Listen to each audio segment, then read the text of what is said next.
We start in the United States, where Donald Trump has denounced the International Criminal Court, accusing it of illegitimate and baseless actions against the US and Israel.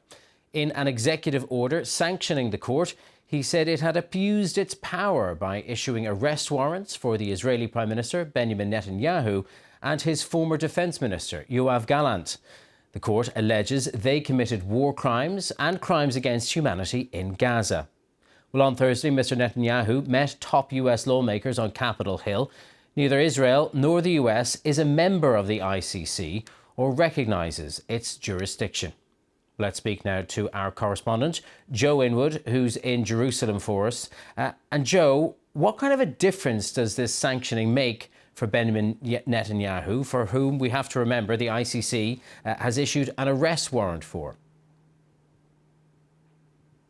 It is worth pointing out that neither the US, as you said before, or Israel recognise the court. And so in terms of the practical implications, it's quite difficult to know what those would be. I mean, it might alter the judgments. Might this decision by the Trump administration alter the judgments of other countries who are signatories as to whether they might try and execute any arrest warrant? That's very difficult to know. One of the things that has been said this morning is that these sanctions, this was from a former employee, might impact the ability of the ICC to carry out its function. But what we can say for certain is that this decision has been very warmly welcomed by Prime Minister Netanyahu, fresh off the back of his meeting with Donald Trump. They've previously described the court as anti-Semitic and saying its judgment draws false equivalence between Israel and Hamas. So they're very, very pleased to see this from Donald Trump. We haven't heard from the ICC itself yet, but we have heard from other governments who seem to be very disappointed in the decision.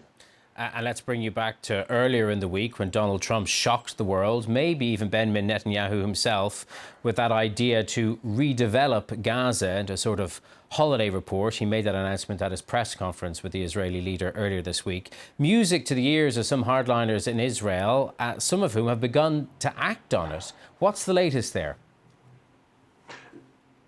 Well, certainly to put out statements suggesting that they want to act on it. We heard from the Defence Minister yesterday, Israel Katz, who said he's informed the IDF, the military here, to start making preparations to allow for the voluntary withdrawal or voluntary removal of Gazans. Now, it's interesting that they're actually not going as far, it seems, as President Trump did. He's talked about it essentially being forced. We should say that would be a crime under international law, whereas the Israeli politicians, certainly the more senior ones we've heard speak, are framing this as giving Palestinians, giving Gazans the option to leave. Now, it is very much worth pointing out that that will be met with some scepticism, you could say, by people who would say that the Palestinians, the Gazans, have been denied that right for many, many years. And so it is interesting timing that the Israeli government decide that the freedom to move is a right they should be given at this point.